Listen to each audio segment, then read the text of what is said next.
Vamos lá então, mais uma pergunta aqui, é a seguinte, Jamile, a pessoa ela narra que ela fez uma ressonância porque ela estava com muita dor na coluna lombar, a lombar é a parte mais baixa, não é isso? E no laudo veio dizendo que ela estava com uma hérnia de disco, e ela pergunta, meu Deus, o que é isso? Como pode ser tratada e se vai precisar de cirurgia? Eu acho que essa é a dúvida de todo mundo que faz uma ressonância, né? Sim.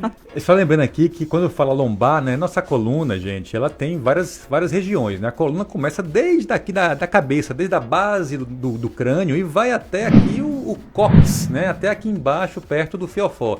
Então, a coluna é um grande empilhamento de ossos, né? As vértebras são empilhamentos de ossos e que tem várias regiões. Então, quando fala lombar, é mais aqui no meio, aqui das costas mesmo, mas tem coluna cervical, tem coluna torácica, tem coluna na parte da sacra, né? Então, só para esclarecer aqui o lombar aqui, mas...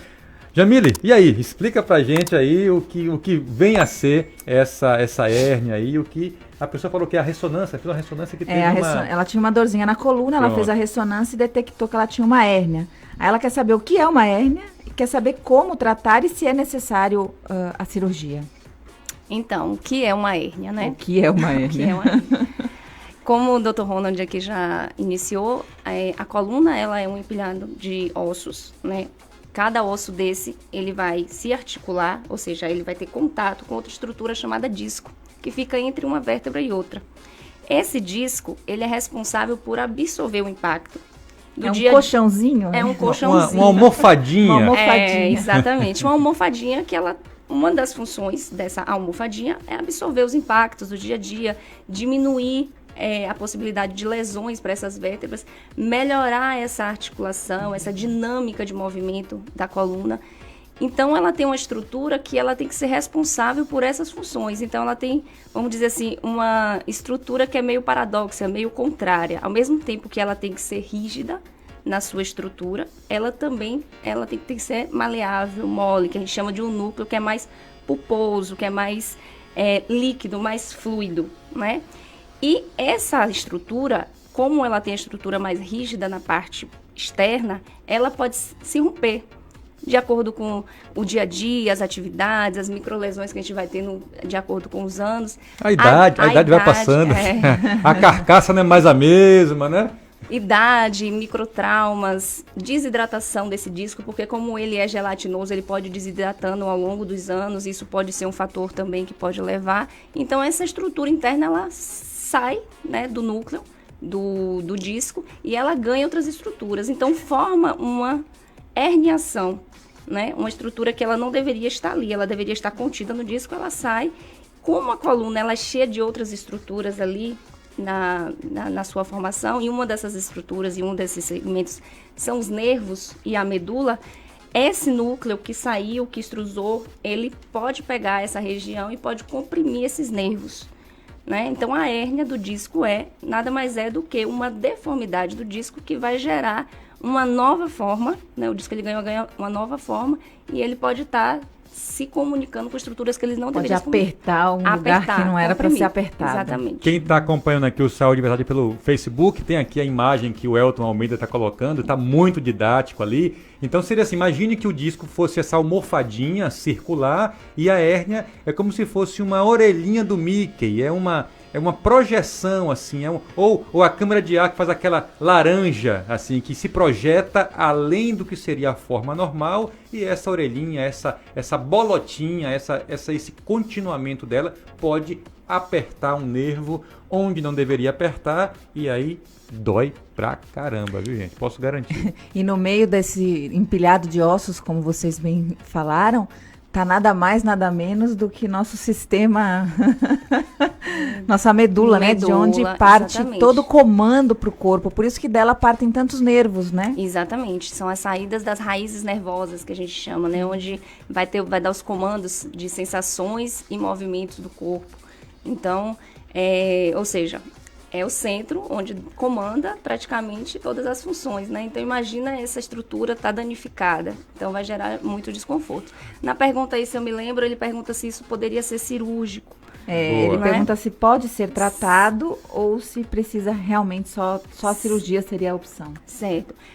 Na verdade, há um grande número da população que nem sabe que tem hérnia, né? Então, a gente chama de hérnias assintomáticas. São aquelas que não geram desconforto, não geram incapacidade, não geram nenhum tipo de disfunção para o indivíduo, né? Então, assim, o tratamento, ele tem que ser precoce sempre. Então, a gente não fala tratamento, a gente fala sempre em se prevenir. Então, é tratável, é prevenível a nível, assim, de você não evoluir. E cirurgicamente, muito a menos casos, eles são indicados cirurgia do que a gente imagina. A gente sempre leva para essa questão. Tô com a hérnia de disco, vou ter que ser indicado a cirurgia, que vai ser o que vai resolver.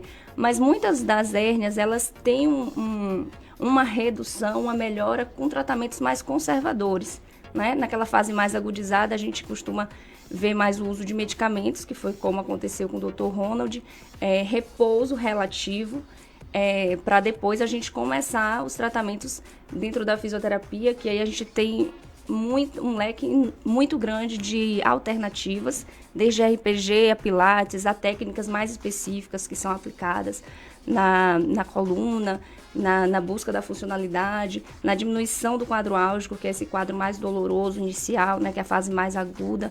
Então, assim, a gente tem muitas opções. A gente primeiro busca todas essas alternativas mais conservadoras, que na maioria dos casos tem um resultado muito bom. O paciente, ele consegue ter melhora do quadro doloroso e da volta da funcionalidade sem precisar ser submetido a uma cirurgia. Muito, muito interessante. Eu quero dar aqui o depoimento de paciente. Eu acho que esse encontro aqui hoje no Saúde de Verdade entre fisioterapeuta e paciente está sendo muito, muito útil. E no momento que eu estava no pico da minha crise, no momento inicial que eu fui para o hospital, é interessante como a nossa mente, ela fica, óbvio, não só pela dor, mas pela situação inusitada. Então, a gente fica perdido, né? Eu, obviamente, sou médico, tinha alguma noção do que era uma hérnia, algo, né? Não é a minha especialidade, mas é impressionante como parece que na hora eu desaprendi tudo, assim, eu fiquei totalmente desorientado. E aí, esse cuidado que o médico tem que ter diante do paciente, de explicar, de mostrar possibilidades, mas tentar ser o mais claro possível, como diante de uma dor, o desconhecimento ou a ignorância ou a dúvida às vezes gera um sofrimento maior do que a própria dor.